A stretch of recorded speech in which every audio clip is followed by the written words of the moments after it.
ते आपल्या जागेवरती उभं राहूया आणि आपल्या भक्तिगीताने आपल्या भक्तीला आपण सुरुवात करू.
प्रार्थना करूया. पवित्र आणि प्रेमळ देव बाप्पा, आम्ही तुझा आभार मानतो, स्तुती करतो, तुझ्या नावाला उंचावितो प्रभू. पुन्हा आज या पवित्र वारी तू आम्हास एकत्र केलेला आहेस राजा. तुझ्या भक्ती मंदिरामध्ये तुझी भक्ती करण्याची ही सुंदर संधी तू आम्हास दिली. आम्ही तुझा आभार मानतो. परमेश्वर देव बाप्पा, मागील आठवडाभर तू आम्हा प्रत्येकाचा सांभाळ केलास प्रभू. तू आमची काळजी घेतलीस, आमचं संरक्षण केलंस, आमच्या गरजा तू पुरविल्यात. पवित्र देव बाप्पा, आम्ही तुझ्या सर्व उपकारांसाठी तुझे मनापासून आभार मानतो, तुझी स्तुती करतो, तुझ्या नावाला उंचावितो. पवित्र देव बाप्पा, आज जेव्हा आम्ही तुझ्या समक्षतेमध्ये येत आहोत, आमची पुन्हाच प्रार्थना आहे प्रभू, तू आमच्यावरती दया कर प्रभू. आमच्या अपराधांची तू आम्हाला क्षमा कर, आम्हास धू आणि शुद्ध कर. पवित्र देव बाप्पा, पुन्हा आज तुझ्या समक्षतेमध्ये देव बाप्पा तुझी भक्ती करीत असताना ती मोकळीकता तू आम्हाला दे, तुझ्या आत्म्याचं सहाय्य तू पुरव. आज देव बाप्पा या भक्तीमध्ये जेव्हा आम्ही तुझ्या समवेत आहोत, तुझ्या उपस्थितीमध्ये आहोत प्रभू, तुझं काम तू आम्हा प्रत्येकाच्या जीवनात कर. तू आमची गरज जाणतोस प्रभू. तुझ्या उपस्थितीमध्ये आमच्या प्रत्येक गरजेचा पुरवठा पवित्र देव बाप्पा, आमच्या प्रत्येकाचं सहाय्य कर प्रभू. होय प्रेमळ परमेश्वर देव बाप्पा, आज तुझ्या उपस्थितीने तुझ्या लेकरांचं एकत्र येणं तू विशेष आशीर्वादित कर. आम्ही आठवण करतो प्रभू आमच्या प्रियजनांची जे दुखणाईत आहेत, आजारी आहेत, बिछाण्यावर आहेत प्रभू. अशा प्रत्येकावरती तू दया कर, त्यांना आरोग्य दे. जी तुझी लेकरं मार्गात आहेत प्रभू, त्यांनाही सुखरूप घेऊन ये. आणि परमेश्वर देव बाप्पा, आजची सर्व भक्ती तुझ्या गौरवासाठी तू आशीर्वादित कर. पुढील सर्व वेळ आम्ही तुझ्या हातांमध्ये देत प्रार्थना आमचा प्रभू येशू याच्या नावात मागतो, म्हणून तू ऐक. आमेन. आमेन. बसूया आपण.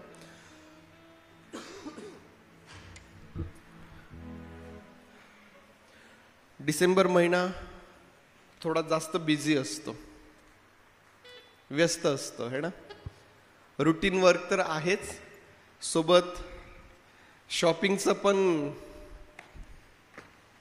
त्यासाठी पण वेळ वेगळा करावा लागतो. आनंदाचा महिना आहे आणि आनंद साजरा करण्याकरिता वेगवेगळा भाग त्यामध्ये आहे.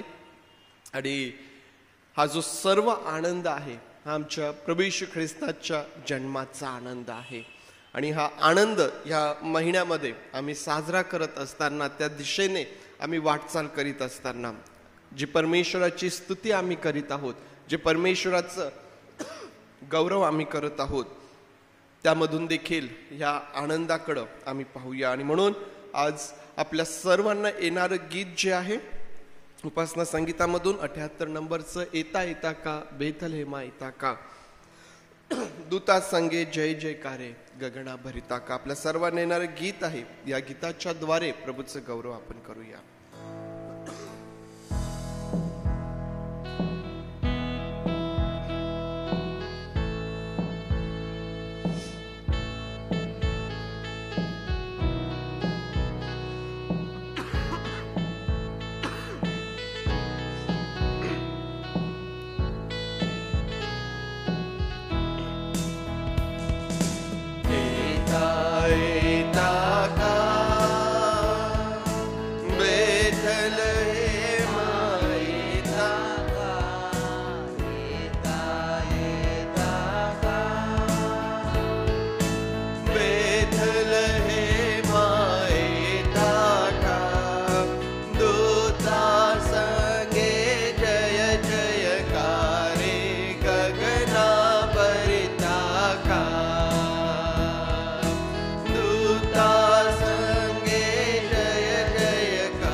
या बाळाची ओळख पटुनी ईश्वर दिसला का.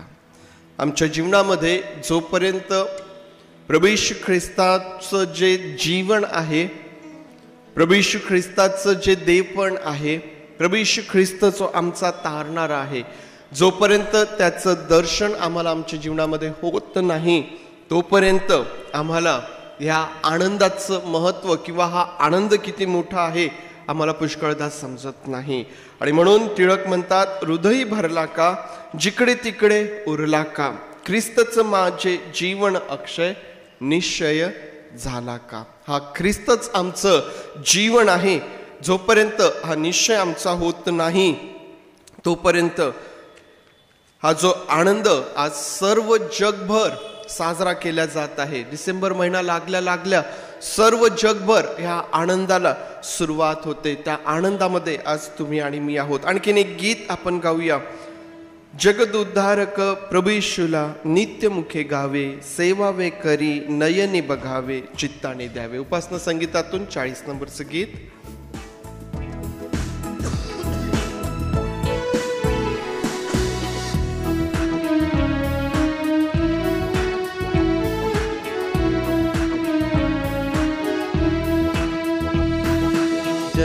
जगदुद्धारक प्रभु येशूला नित्य मुखे गावे,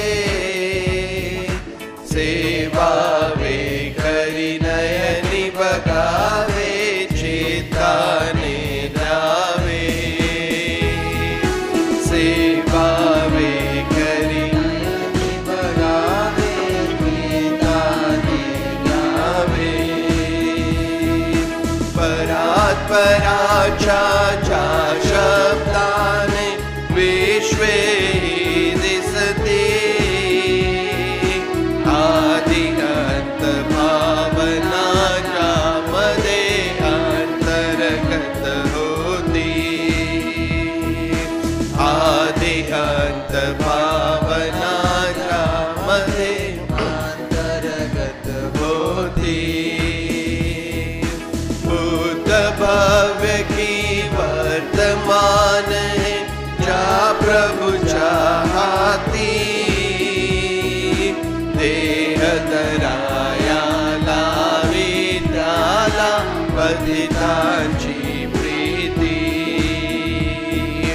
देह धराया लावी त्याला पतितांची प्रीती.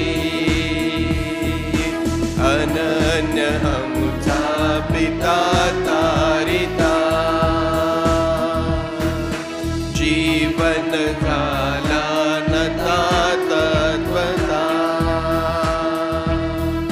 धरणीला स्वर्गता अर्पिता, कयास विसरून व्यर्थ कशाला लोके भटकावे. माय सोडून क्षुधार्थ पाळे कोठे मी जावे. माय सोडून क्षुधार्थ पाळे कोठे मी जावे. चिंतामणी सोडून प्रस्तरा कोणी करी घ्यावे. कामदुधा सोडून अजेच्या मागे लागावे. कामदुधा सोडून मागे लागावे. कल्पलता सोडून शोधित हिंडावे. नित्य सुधा सोडून स्वीकारावे. नित्य सुधा सोडून शुद्धीला का स्वीकारावे. सदा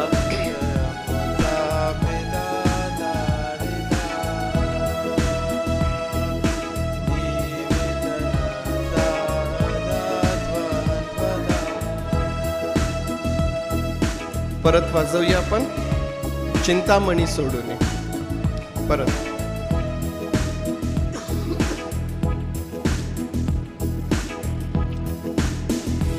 चिंतामणी सोडून प्रस्तरा कोणी करी घ्यावे.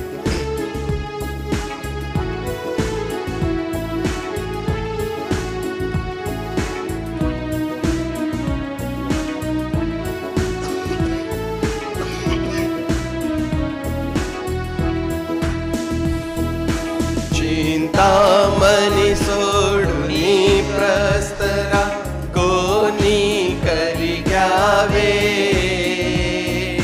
कामदुधा सोडून अजेच्या मागे लागावे. कामदुधा सोडून अजेच्या मागे कल्पलता सोडून शान्मली शोधित हिंडावे. नित्यसुधा सोडून शुंठीला का स्वीकारावे. नित्यसुधा सोडून का स्वीकारावे. सदा पायलेशुचे पुढे मम अन्य विषय नच सुचे मना मग. जीवित नच हेरुचे दया विना. द्राक्षवेल तो शाखा त्याची मी मजला ठावे. मी पण गेले ख्रिस्त ख्रिस्त हे या पुढती गावे. मी पण गेले ख्रिस्त ख्रिस्त हे या पुढती गावे. जगदुद्धारक प्रभु येशूला नित्य मुखे गावे. सेवावे करी नयनी बघावे. चित्ताने द्यावे. सेवावे करी नयनी बघावे. चित्ताने द्यावे. पवित्र शास्त्रामधून एक स्तोत्र यावेळेस वाचूया आणि सोनू आज आपल्यासाठी एक स्तोत्र वाचते. सर्वांना सलाम. मी विश्वास धरते की देवाच्या कृपे आणि कृपेमध्ये आपण सगळे आनंदित आहात. तर आपण सगळे स्तोत्रसहिता 100 हे काढूया.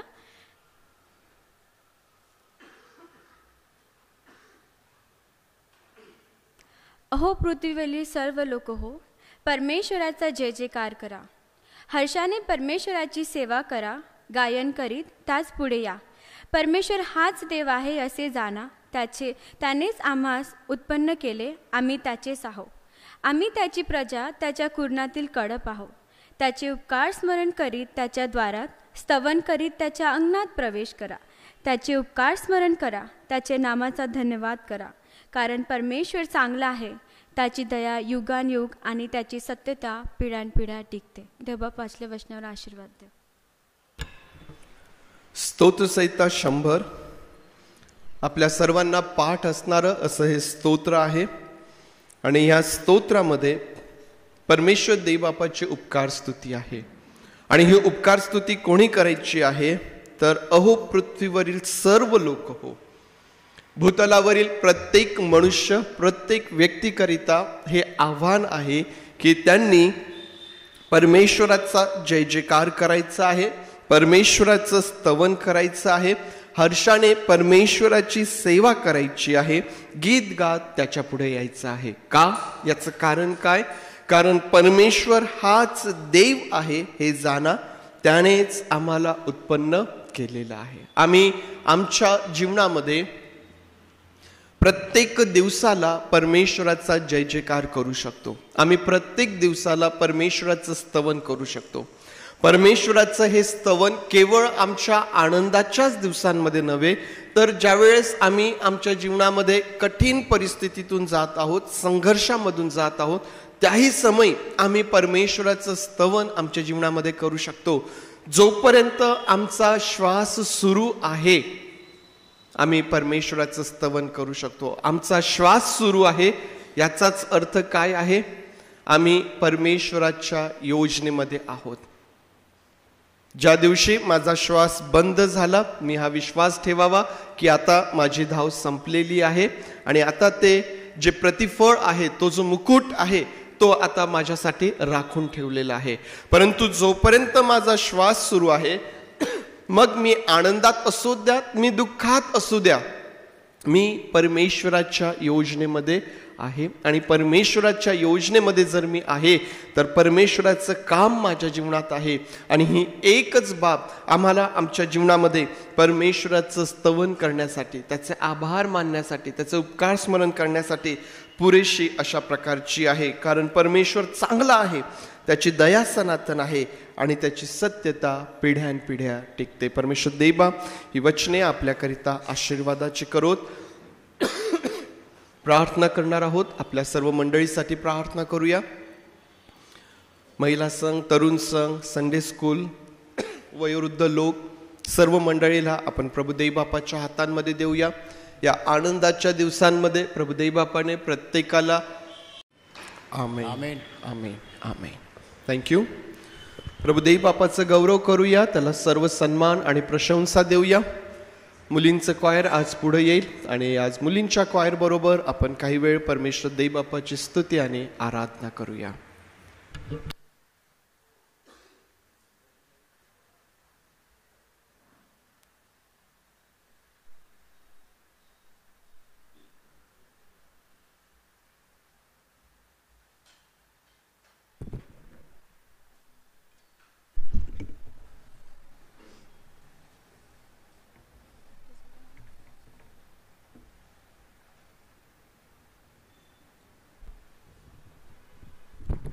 प्रभूच्या नावात सर्वांना सलाम. देवबापाची स्तुती करण्याकरिता, त्याची आराधना करण्याकरिता आपण काही गीतांचे करू, त्याचे स्तुती करूया.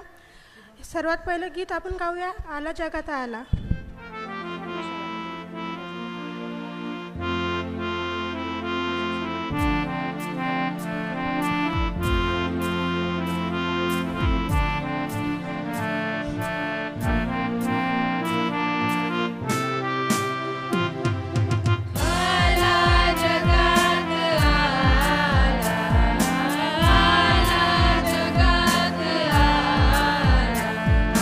दुनिया बना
होवे जगात शांती मनुजावरी कृपाती.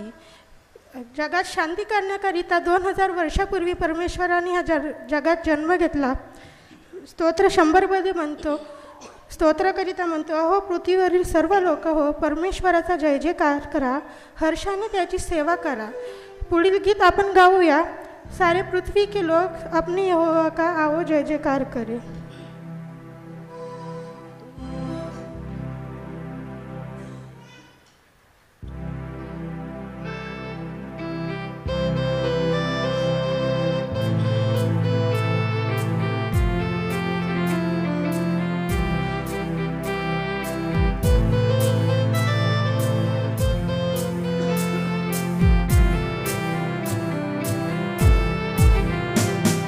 पृथ्वी के लोग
ख्रिसमसचा महिना सुरू झालेला आहे.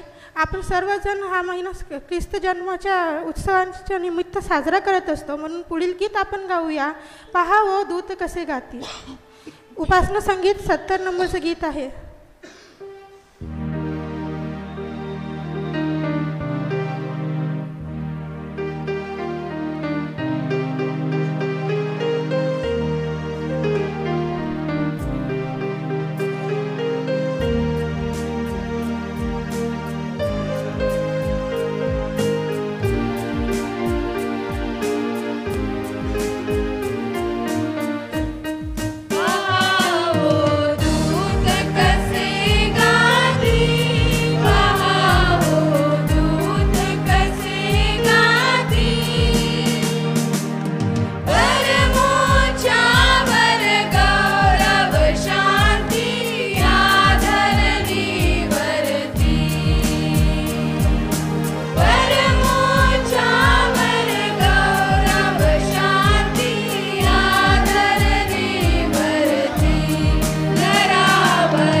पुढील गीत ताड्या वाजून गाऊ, त्याला त्या बाप्पाच्या नावाला स्तुती देऊया. चमका चरणी में तारा.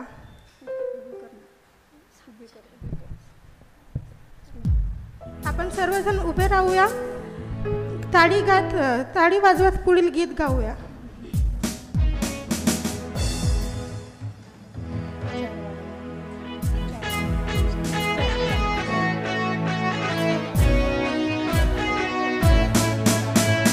चमका चरनी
तो क्या सोना चांदी पैसा कोई नहीं है उस जैसा, वो है दुनिया से नारा. खरोखर तो जगात सर्व प्रिय आहे. प्रभू प्रियांनो, आपण पुढील गीत गाऊया.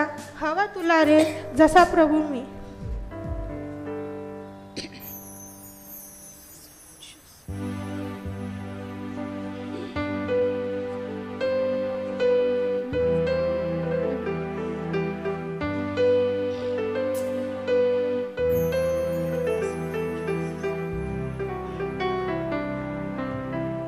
सर्व आपले डोळे बंद करूया. प्रार्थनेत जात असताना हे गीत गाऊया.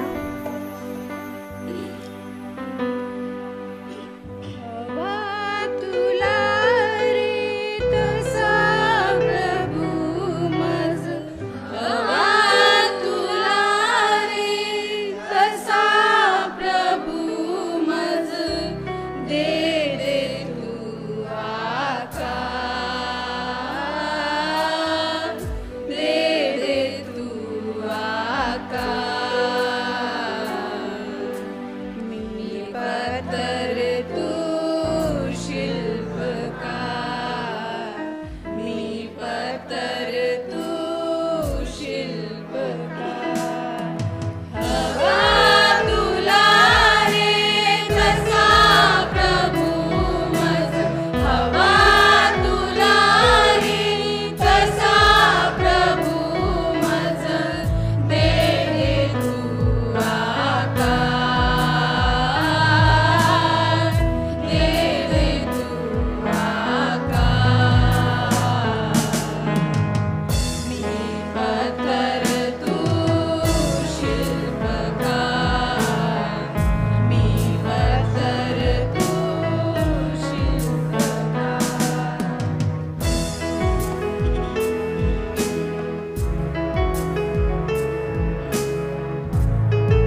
प्रभू. खरोखर जसं आम्ही तुला हवे आहे तू आम्हाला भरू दे बाप्पा. तू आम्हाला तसा आकार दे बाप्पा. 2000 वर्षांपूर्वी तू ह्या जगात जन्म घेतला प्रभू, कारण आमचे तारण होय प्रभू. आम्ही तुला आभार मानतो प्रभू, तुला धन्यवाद देतो प्रभू. तू मागील आठवडाभर आमचा सांभाळ केला, आम्हा सर्वांना सर्व अरिष्टापासून अपघातापासून सुखरूप ठेवलं दे बाप्पा. म्हणून तुझे आभार मानते दे बाप्पा. येणाऱ्या वचनाद्वारे तू आम्हा सर्वांना चालू प्रभूजी दे बाप्पा. हा येणारा नाताळ व नवीन वर्ष आम्हा सर्वांसाठी चांगला सुखाचा व आनंदाचा असू दे बाप्पा. ही लहानशी प्रार्थना म्हणून तुझ्याच गोड आणि प्रिया नावाने मागते म्हणून तू ऐक. आमेन. यूहन्नाचे शुभवर्तमान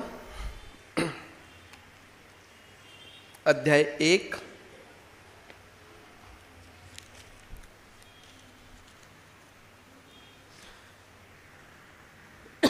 यूहन्ना शुभवर्तमान अध्याय 1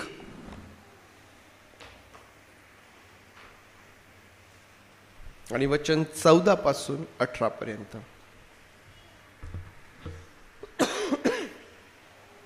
शब्द देही झाला, त्याने आमच्यामध्ये वस्ती केली आणि आम्ही त्याचे गौरव पाहिले.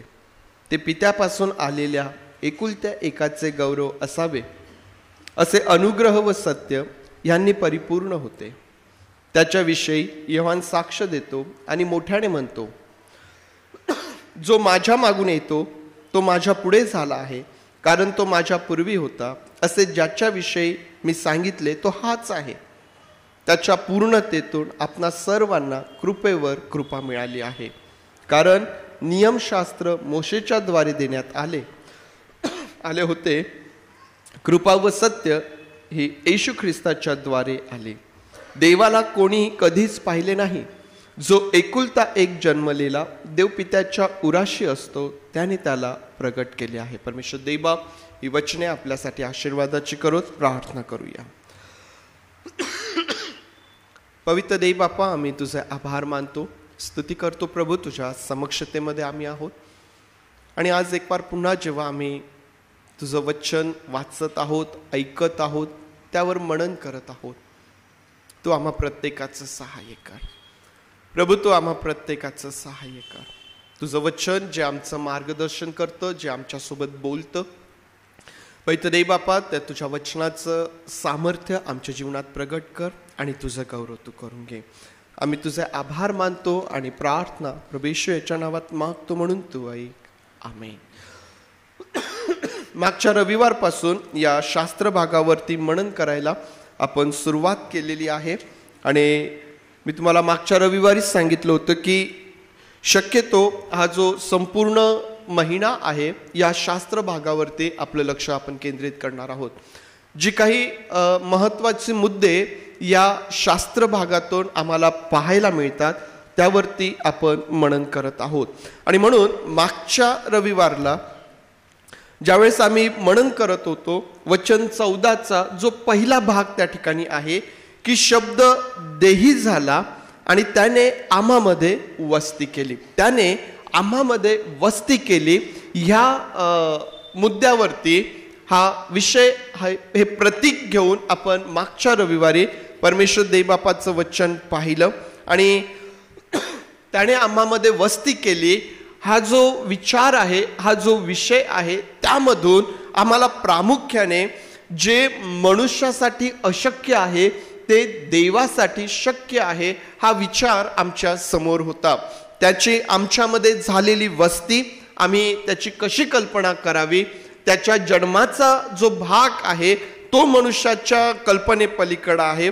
एवढंच नव्हे तर ज्या विशिष्ट उद्देशाने शब्द देही झाला, म्हणजेच तुमचं आणि माझं तारण साधण्यासाठी तुम्हाला आणि मला देवाच्या घरामध्ये जन्म घेता यावा, नवीन जन्म आमचा व्हावा, यासाठी हा शब्द देही झाला. आणि मग एक वृद्ध मनुष्याचा नव्याने जन्म कसा होऊ शकतो हा जो भाग आहे, जो मनुष्यासाठी अशक्य आहे, देवाला सर्व शक्य आहे, यावरती आम्ही मनन केलं. आणि मग त्याने आम्हामध्ये केलेली जी वस्ती आहे तो आज आमच्यामध्ये वस्ती करून आहे का, यावरती आपण शेवट केला होता. आणि त्यामध्ये आम्ही पाहिलं होतं की त्याच्यावरती प्रीती करणे, म्हणजेच त्याच्या आज्ञा पाळणे, त्याचं वचन पाळणे, हा जो भाग आहे यातून मनुष्याला खात्री मिळते की त्याची आमच्यासोबत वस्ती आहे. योहान 14:23 मध्ये तो म्हणतो की तुमचे माझ्यावर प्रीती असेल तर तुम्ही माझे वचन पाळाल, पिता तुमच्यावर प्रीती करेल आणि आम्ही येऊन तुमच्या बरोबर वस्ती करू. या प्रकारे आपण मागच्या रविवारी याचा शेवट आपण केला होता. आज पुढे जात असताना जो दुसरा भाग वचन 14चा आहे, शब्द देही झाला, त्याने आम्हामध्ये वस्ती केली आणि मग असं म्हटलेलं आहे की आम्ही त्याचे गौरव पाहिले, ते पित्यापासून आलेल्या एकुलत्या एकाचे गौरव असावे, असे अनुग्रह व सत्य यांनी परिपूर्ण होते. आज हा जो दुसरा भाग आहे यावरती आपण आपलं लक्ष केंद्रित करूया. आम्ही त्याचे गौरव पाहिले, आम्ही त्याचे गौरव पाहिले. आता आमच्यासाठी हे फार महत्वाचं आहे की आम्ही त्याचे गौरव पाहिले. हे कोण बोलत आहे? योहान या ठिकाणी सांगत आहे. हा योहान कोण आहे? हा योहान प्रभू येशू ख्रिस्ताने निवडलेले जे त्याचे प्रेषित आहेत, जे त्याचे शिष्य आहेत, त्या 12 एक आहे. तो मात्र 12 एक आहे का? आणखीन त्यामध्ये आम्हाला समोर जाता येईल आणि त्यामध्ये आम्हाला दिसून येईल की जे 3 शिष्य नेहमी प्रभू येशू ख्रिस्ताच्या सोबत असायचे, त्यांचे नाव सांगता येतील का तुम्हाला? बरोबर आहे. हे जे 3 शिष्य नेहमी प्रभू येशू ख्रिस्ताच्या सोबत असायचे त्यांच्यापैकी एक आणखीन आम्हाला त्यामध्ये पुढे जाऊन काय म्हणता येईल की योहान हा कसा होता? प्रभू येशू ख्रिस्ताला अतिशय प्रिय, त्याच्यावरती प्रभू येशू ख्रिस्ताचं प्रेम आम्हाला पाहायला भेटतं, ज्याच्यावरती प्रभू येशू ख्रिस्ताने आपल्या आईची जबाबदारी सोपवलेली आहे. योहान प्रभू येशू ख्रिस्ताच्या अगदी जवळचा, ज्याने प्रभू येशू ख्रिस्ताला अगदी जवळून पाहिलेलं आहे. आणि म्हणून पहिले योहानमध्ये योहान काय सांगतो, आपण काही वचने त्यातून वाचूया.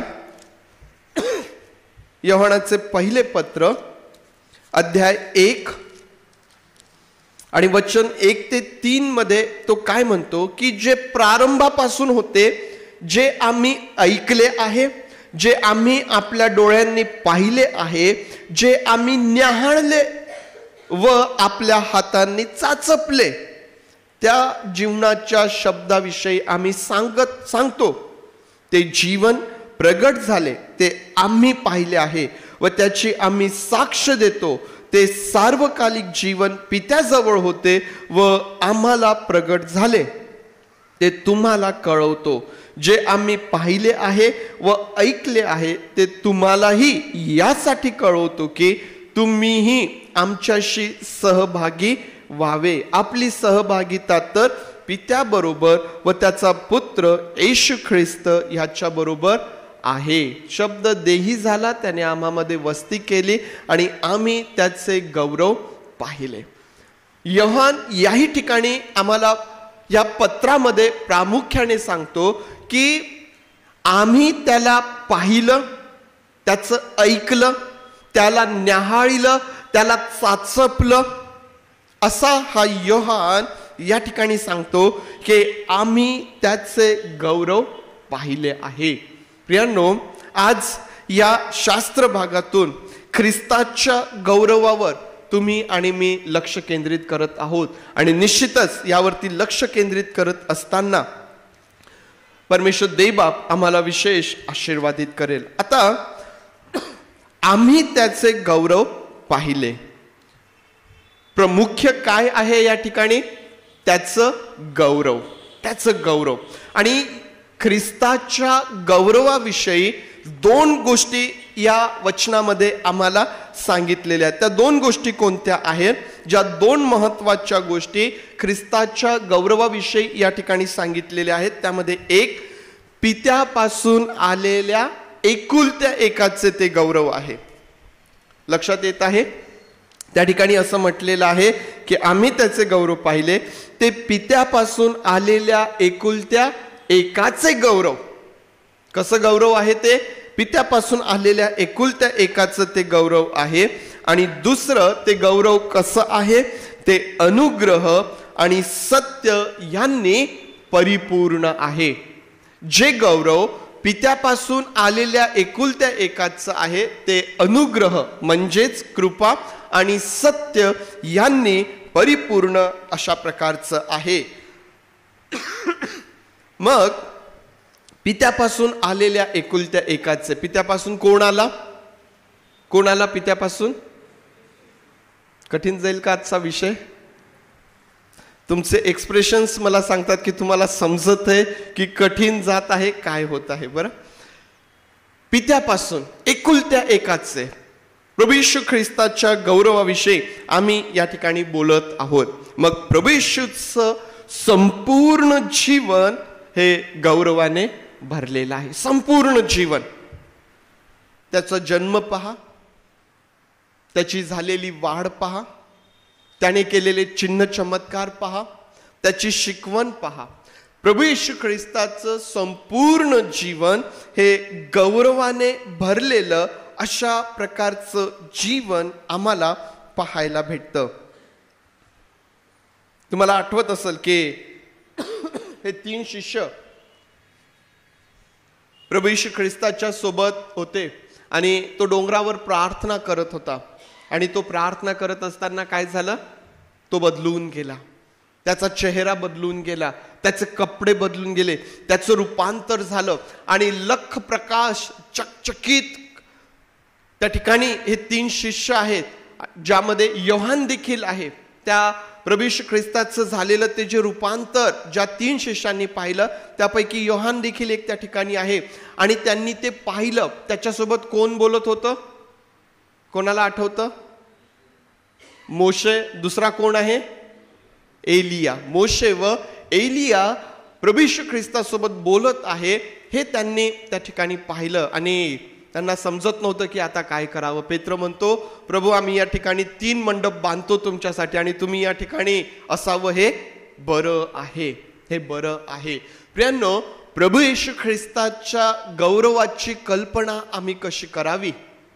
प्रभू येशू ख्रिस्ताचं गौरव, त्याचं संपूर्ण जीवनच गौरवाने भरलेलं आम्हाला पाहायला भेटतं. परंतु आज जे गौरव या ठिकाणी आम्ही वाचतो,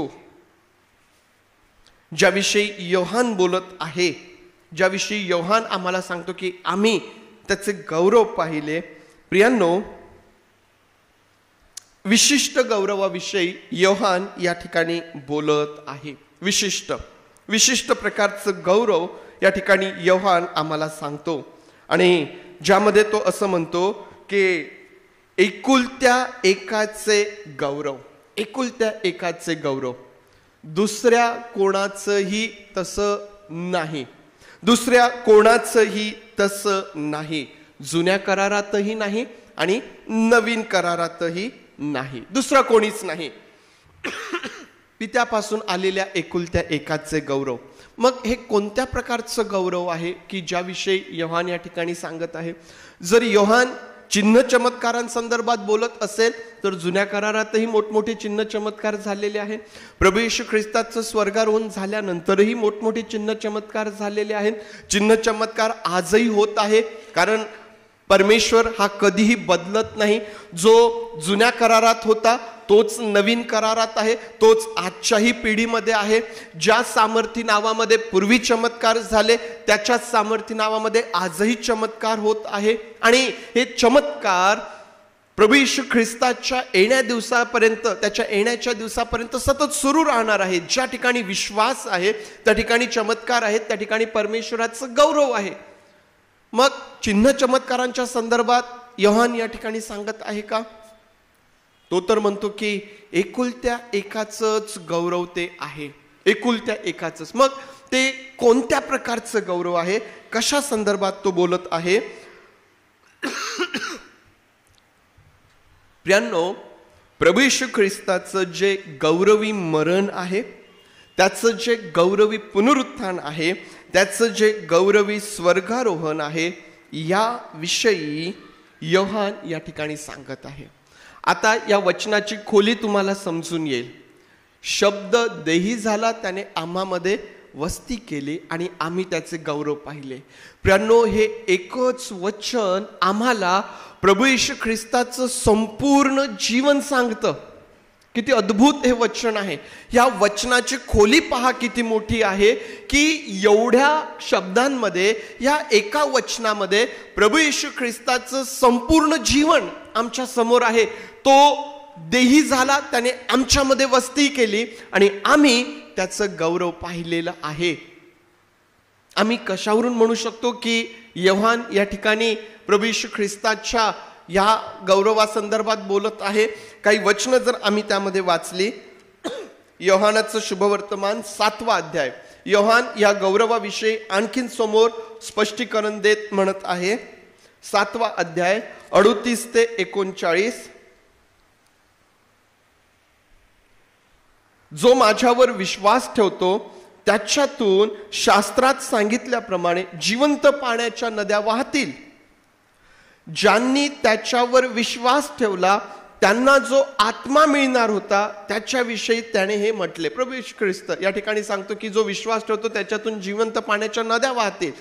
कशा संदर्भात बोलत आहे, की जे त्याच्यावरती विश्वास ठेवतात त्यांना जो आत्मा मिळणार होता त्याविषयी ते लिहिलेलं आहे. होतात त्याविषयी त्याने हे म्हटले. तोपर्यंत आत्मा दिलेला नव्हता, कारण येशूचा तोपर्यंत गौरव झाला नव्हता. काय सांगितलेलं या ठिकाणी, की प्रभू येशू ख्रिस्त सांगतोय की जो विश्वास ठेवतो त्याच्यातून जिवंत पाण्याच्या नद्या वाहतील. कोणा संदर्भात म्हटलेलं आहे? ज्यांना जे विश्वास ठेवतील त्यांना आत्मा मिळेल. आत्मा तोपर्यंत दिलेला नव्हता. पवित्र आत्मा केव्हा देण्यात आला? केव्हा आला पवित्र आत्मा? प्रभू येशू ख्रिस्ताचं स्वर्गारोहण झालं आणि मग 10 दिवसांनी म्हणजे पेंटेकॉस्टच्या दिवशी, त्याच्या पुनरुत्थानापासून 50व्या दिवशी पेंटेकॉस्टच्या दिवशी पवित्र आत्म्याला जगामध्ये पाठवण्यात आलं, जगामध्ये ओतण्यात आलं. आणि त्या ठिकाणी आम्ही पाहतो की तोपर्यंत त्याचं गौरव झालेलं नव्हतं. हे ते गौरव आहे प्रियांनो, ज्याविषयी योहान या ठिकाणी म्हणतो की आम्ही त्याचे गौरव पाहिलेले आहेत. त्यांनी चिन्ह चमत्कार तर पाहिलेच, त्यांनी त्याची शिकवण तर ऐकले, त्या सर्व अद्भुत गोष्टी पाहिल्यात. परंतु या ठिकाणी ज्या गौरवाविषयी योहान म्हणतो ते प्रभू येशू ख्रिस्ताचं गौरवी मरण, त्याचं पुनरुत्थान आणि स्वर्गारोहण. आणखीन एक संदर्भ त्यामध्ये वाचूया. योहानाचं शुभवर्तमान 13वा अध्याय आणि वचन 31 आणि 32. तो बाहेर गेल्यावर येशूने म्हटले. कोण बाहेर गेल्यावर? यहुदा इस्करियोत बाहेर गेल्यानंतर त्या शेवटल्या भोजनी ज्यावेळेस प्रभू येशू ख्रिस्ताने म्हटलं की जा, तुला जे करायचं ते करून टाक, घास घेतल्यानंतर यहुदा इस्करियोत बाहेर गेला. तो बाहेर गेल्यावर येशूने म्हटले, आता मनुष्याच्या पुत्राचा गौरव झाला आहे आणि त्याच्या ठाई देवाचा गौरव झाला आहे. देव आपल्या ठाई त्याचा गौरव करेल, तो त्याचा लवकर गौरव करेल.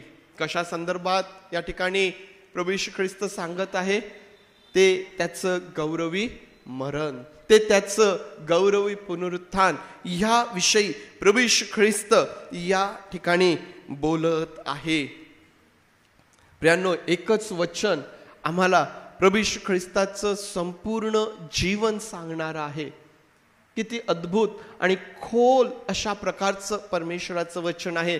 आणि म्हणून जेव्हा जेव्हा आम्ही परमेश्वराचं वचन वाचतो, जेव्हा जेव्हा आम्ही त्यावरती मनन करतो, प्रियांनो, आम्हाला ते फार लक्षपूर्वक आम्हाला ते करायचं आहे. प्रभू येशू ख्रिस्ताच्या जन्माचा आनंद आम्ही साजरा करत आहोत प्रियांनो. आणि प्रभू येशू ख्रिस्ताच्या जन्माचा आनंद हा एवढा मोठा आनंद आहे की या आनंदासमोर आमच्या जीवनामधलं जे प्रत्येक दुःख आहे ते फार छोटं अशा प्रकारचं आहे. हा आनंद का मोठा आहे माहिती आहे? कारण ज्याच्या जन्माचा आनंद आम्ही साजरा करत आहोत तो आजही जिवंत आहे. तो आला, शब्द देही झाला, तो मरण पावला, तो पुनरुत्थित झाला, त्याचं स्वर्गारोहण झालं आणि तो पुन्हा आम्हाला घेण्यासाठी येणार आहे. का बरं? प्रभू येशू ख्रिस्ताच्या जन्माचा आनंद हा एवढा मोठा आहे की संपूर्ण जग तो आनंद साजरा करत आहे, कारण तो आजही जिवंत अशा प्रकारचा प्रभू आहे. प्रियांनो, आज तुम्ही आणि मी जेव्हा हा आनंद साजरा करत आहोत, ज्यावेळेस हा आनंद साजरा करण्याकडं तुमची आणि माझी वाटचाल सुरू आहे, प्रियांनो, योहान या ठिकाणी जे सांगतो की त्याने आमच्यामध्ये वस्ती केली आणि आम्ही त्याचं गौरव पाहिलं. जोपर्यंत प्रभू येशू ख्रिस्ताच्या गौरवाचं महत्त्व आम्हाला आमच्या जीवनामध्ये कळत नाही, तोपर्यंत आम्हाला आनंद खऱ्या अर्थाने साजरा करता येत नाही. तोपर्यंत जोपर्यंत त्याचं ते जे गौरवी मरण आहे, त्याचं ते गौरवी पुनरुत्थान आहे, त्याचं जे गौरवी स्वर्गारोहण आहे आणि त्याचं पुन्हा येणं जे आहे, जोपर्यंत हा जो आमच्या विश्वासाचा महत्वाचा भाग आहे त्याचं महत्व आम्हाला समजत नाही, तोपर्यंत आम्हाला खरा आनंद अनुभवता येत नाही. योहान या ठिकाणी म्हणतो की आम्ही त्याचं गौरव पाहिलं, आम्ही त्याचं गौरव पाहिलं. प्रियांनो, काय आम्ही आमच्या जीवनामध्ये अनेक वर्षांपासून जेव्हा ख्रिस्त जन्मोत्सव सादर करीत आहोत, प्रियांनो, आम्ही आमच्या जीवनामध्ये या गोष्टींची प्रचिती, याचा अनुभव आमच्या जीवनात घेतलेला आहे का? ख्रिस्ताचं जे गौरव आहे त्याचं महत्व आम्हाला आमच्या जीवनामध्ये समजलेलं आहे काय? प्रियांनो, जोपर्यंत ते महत्व आमच्यामध्ये आम्हाला समजत नाही, जोपर्यंत त्याची प्रचिती आम्हाला येत नाही, आम्हाला खरा आनंद साजरा करता येत नाही. मग आनंद सण तर सगळ्यांचेच असतात, नाही का? असा कोणता धर्म आहे की ज्यामध्ये सणच नाहीत बरं? प्रत्येक धर्माचे वेगवेगळे सण आहेत आणि ते त्यांच्या त्यांच्या परीने साजरे करत असतात. तुम्ही आणि मी ख्रिस्त जन्मोत्सव सादर करतो फक्त एक सण म्हणून का? फक्त एक सण म्हणून? आमच्यासाठी फक्त एका सणापुरती, एका दिवसाच्या सेलिब्रेशनसाठी हा मर्यादित आम्ही करून ठेवलेला आहे का? आम्हाला विचार करायचा आहे प्रियांनो, आम्हाला या गोष्टीचा विचार आमच्या जीवनामध्ये करायचा आहे. ख्रिस्ती व्यक्तीचं जीवन वर्षाचे सर्व दिवस आनंदाने भरलेले असतात. कोणाचे बरं? ज्यांना ख्रिस्ताचं गौरव समजलेला आहे, ज्यांनी आपल्या जीवनामध्ये ख्रिस्ताच्या गौरवाचा अनुभव घेतलेला आहे, ज्यांना ते समजलेलं आहे, त्यांच्याकरिता वर्षाचे सर्व दिवस हे आनंदाचे असतात. मग कदाचित त्यांच्याकडे फार सुंदर नवीन कपडे नसतील, कदाचित घरामध्ये अडचण असेल, संघर्ष चाललेला असेल, घरामध्ये कदाचित आजार असेल, घराची परिस्थिती काही फार चांगली नसेल, परंतु तरीही त्यांचा आनंद हा फार मोठा आनंद असेल प्रियांनो, कारण त्यांनी आपल्या जीवनामध्ये ख्रिस्ताचं जे गौरव आहे त्याचं महत्व त्यांना कळालेलं आहे. या आनंदाच्या दिवसांमध्ये प्रियांनो, आम्ही समोर जात असताना योहानचे म्हणतो की आम्ही त्याचं गौरव पाहिलं, ते एकुलत्या एकाचं, पित्यापासून आलेल्या एकुलत्या एकाचं गौरव, असे अनुग्रह व सत्य यांनी परिपूर्ण होते. अनुग्रह आणि सत्य यांनी परिपूर्ण असे गौरव. पित्यापासून आलेल्या एकुलत्या एकाचं तर ते गौरव आहेच, परंतु ते गौरव कसं आहे? परिपूर्ण त्याला म्हटलेलं आहे. ते गौरव परिपूर्ण आहे. कोणत्या दोन गोष्टींनी परिपूर्ण आहे? कृपेने ते परिपूर्ण आहे आणि दुसरं म्हणजे सत्याने देखील ते परिपूर्ण आहे.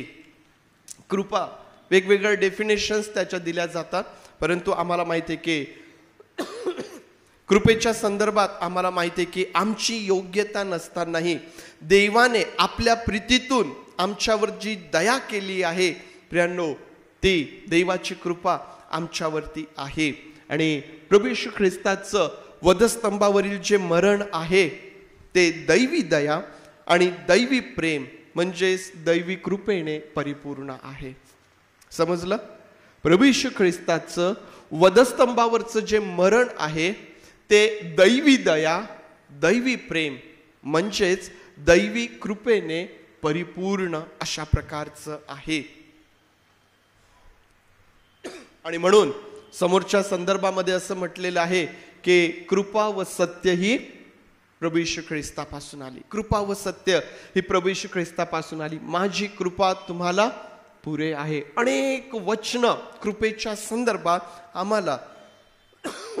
आम्हाला या पवित्र शास्त्रामध्ये पाहायला भेटतात. कृपेने ते परिपूर्ण आहे. जसं त्याचं ज्या प्रकारे प्रभू येशू ख्रिस्ताचं मरण कृपेने परिपूर्ण आहे, तसंच त्याचं पुनरुत्थान आणि स्वर्गारोहण हे देखील सत्याने परिपूर्ण आहे. मनुष्याला कदाचित विश्वास ठेवायला कठीण जाईल त्याच्या पुनरुत्थानावरती, त्याच्या स्वर्गारोहणावरती, परंतु योहान त्या ठिकाणी आहे, तो म्हणतो की आम्ही त्याला चाचपलं का हो शिष्यांनी? त्याला चाचपलं का? आठवतं कोणी चाचपलं? थोमाने, है ना? तो म्हणतो ये बघ माझे हात बघ. विश्वासी नसू नको तर विश्वास ठेवणारा आहेस. शिष्य देखील त्या ठिकाणी आहे. ज्यावेळेस हा थोमा प्रभू येशू ख्रिस्ताच्या जवळ गेला, ज्यावेळेस त्याने प्रभू येशू ख्रिस्ताचे हात, त्याची कूस ज्यावेळेस थोमाने तपासली ना, त्यावेळेला हे बाकीचे शिष्य देखील त्या ठिकाणी उभे होते. आणि ज्यावेळेस थोमा म्हणतो ना की माझा प्रभू, हे शिष्य देखील त्या ठिकाणी आहेत की त्यांना देखील ही खात्री झालेली आहे. हात न लावताच थोमाचं जे उत्तर आहे, थोमाचं जी कबुली आहे प्रियांनो, तीच या शिष्यांसाठी पुरेशी आहे. आणि म्हणून योहान म्हणतो की आम्ही त्याला चाचपलं, त्याचं पुनरुत्थानाचे साक्षी आम्ही आहोत, त्याचं स्वर्गारोहण आम्ही आमच्या डोळ्यांनी पाहिलेलं आहे. प्रियांनो, जसं प्रभू येशू ख्रिस्ताचं वधस्तंभावरचं मरण दैवी कृपेने परिपूर्ण आहे, त्याचं पुनरुत्थान आणि स्वर्गारोहण देखील सत्याने परिपूर्ण आहे. आणि म्हणून योहान या ठिकाणी म्हणतो की आम्ही त्याचे गौरव पाहिले. ते पित्यापासून आलेल्या एकुलत्या एकाचे गौरव, अनुग्रह म्हणजेच कृपा आणि सत्य यांनी परिपूर्ण अशा प्रकारचं ते गौरव आहे. प्रियांनो, संपवत असताना हे उत्तेजन मी आपल्या प्रत्येकाला देऊ इच्छितो. काय आम्ही या जगामध्ये देवाच्या गौरवाचे पात्र बनू शकतो का? तुम्ही आणि मी देवाच्या गौरवाचे पात्र बनू शकतो का? प्रभू येशू ख्रिस्त देवाचा एकुलता एक पुत्र या जगामध्ये आला आणि आम्ही वाचलं की पित्याचं गौरव त्याने केलेला आहे. आज तुम्हाला आणि मलाही देवाची मुले होण्याचा अधिकार त्याच्यामध्ये मिळालेला आहे. मग तुम्ही आणि मी जेव्हा या जगामध्ये आहोत, आम्ही देवाच्या गौरवाचे पात्र बनू शकतो का? निश्चितच प्रियांनो, आम्हाला माहिती आहे की आम्ही देवाच्या गौरवाचे पात्र आम्ही बनू शकतो. काय करावं लागेल? प्रभू येशू ख्रिस्त म्हणतो की तो मला जे सांगतो मी तेच करतो, त्याने जे मला बोलायला सांगितलं मी तेच बोलतो. तुम्ही आणि मी देखील जेव्हा देवाचं ऐकतो, ज्यावेळेस आम्ही त्याचं वचन पाळतो, प्रियांनो, आम्ही आपोआप देवाच्या गौरवाचे पात्र बनतो. देवाच्या गौरवाचे पात्र बनण्यासाठी तुम्हाला काही फार मोठं शिक्षण घेण्याची गरज नाही, तुम्हाला काही फार मोठी डिग्री मिळविण्याची गरज नाही, तुम्ही शरीराने फार बलशाली सुदृढ असावेच असं नाही, तुमच्याकडं फार मोठा पैसा असावा, तुम्ही श्रीमंत असावेत, तुमची जगामध्ये काहीतरी विशिष्ट ओळख असावीच, या गोष्टी दुय्यम आहेत. प्रियांनो, महत्वाचं काय माहितीये का? प्रभू, मी तयार आहे तुझ्या गौरवाचं पात्र बनण्यासाठी. मग तुम्ही आणि मी कोणी असात, जर आम्ही देवाचं ऐकतो, तो सांगतो ते आम्ही करतो, आम्ही आपोआप देवाच्या गौरवाचे पात्र होतो. प्रियांनो, देवाला त्याचं गौरव कसं करून घ्यायचं हे माहीत आहे, त्याला माहीत आहे. जगातील कोणीही मनुष्य आपल्या बुद्धीने, आपल्या शक्तीने देवाचं गौरव करण्यासाठी समर्थ नाही. देवाला माहित आहे की त्याचं गौरव कसं करून घ्यायचं आहे. आणि देवबाप जे तयार आहेत, जे म्हणतात की होय प्रभू मी या ठिकाणी आहे, मी कदाचित प्रभू आतापर्यंत पापाधीन जीवन जगत आहे, प्रभू मी आतापर्यंत कदाचित व्यसनाधीन जीवन जगत आहे, प्रभू मी आतापर्यंत कदाचित माझ्या कौटुंबिक आणि माझ्या इतर गोष्टींमध्ये गुरफटलेलं जीवन जगत आहे, परंतु प्रभू मला तुझ्या गौरवाचं पात्र बनायचं आहे, मला तुझ्या गौरवाचं पात्र बनायचं आहे. प्रभू जर आम्ही ही एवढी कबुली आमच्या अंतकरणापासून त्याला देतो, प्रियांनो, त्याला त्याचं गौरव करून घेता येतं. या आपले डोळे आपण बंद करूया आणि आज आमच्या अंतकरणाची ती तयारी आहे का? योहान म्हणतो की आम्ही त्याचे गौरव पाहिले. आज ख्रिस्ताच्या गौरवाचं महत्व आम्हाला समजलेलं आहे का? त्याची प्रचिती, त्याचा अनुभव आम्ही आमच्या जीवनामध्ये घेतलेला आहे काय? जर आम्ही घेतलाय तर निश्चितच हा आनंद आमच्यासाठी फार मोठा आहे. आता प्रभू येशू ख्रिस्ताच्या द्वारे जेव्हा तुम्हाला आणि मला देवाची मुलं म्हणण्यात आलेलं आहे, देवाचे वारस म्हणण्यात आलेलं आहे, काय आम्ही देवाच्या गौरवाचे पात्र होण्यासाठी तयार आहोत?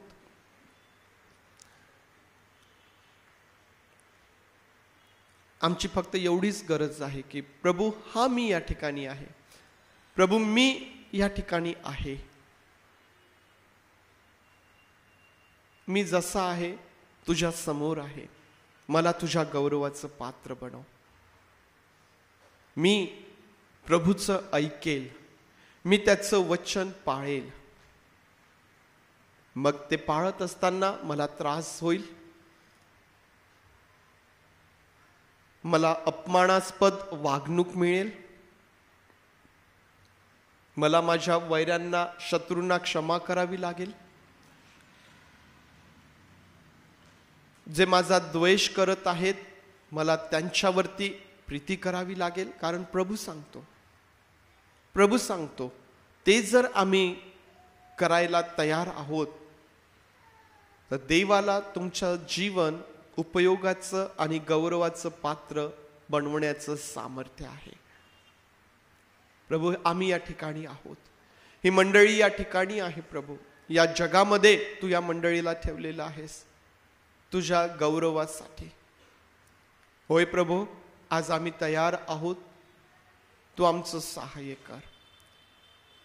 देव बापा, आम्ही मान्य करतो आम्ही पुष्कळदा स्वार्थी जीवन जगतो प्रभू, आम्ही आमच्यासाठी, आमच्या कुटुंबासाठी जीवन जगतो प्रभू, आमची क्षमा कर.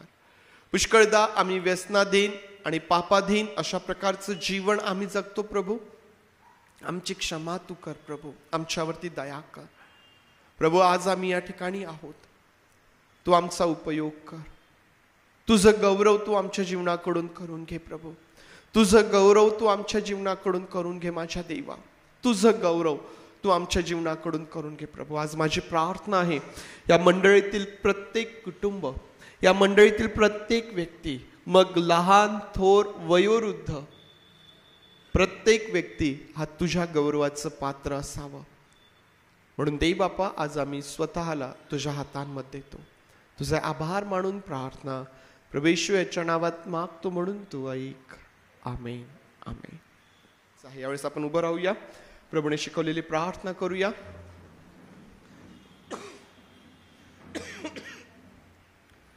हे आमच्या स्वर्गातील बापा, तुझे नाम पवित्र मानले जाव, तुझे राज्य येऊ, जसे स्वर्गात तसेच पृथ्वीवर. तुझ्या इच्छेप्रमाणे आमचे रोजची भाकर आज आम्हास दे, आणि जसे आम्ही आमच्या ऋणास ऋण सोडले तसेच तू आमचे ऋणे आम्हास सोड, आणि आम्हास परीक्षेत आणू नकोस, तर आम्हास वाईटापासून सोडी.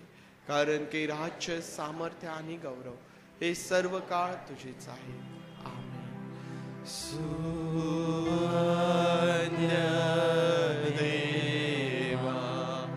परात्पर स्तवा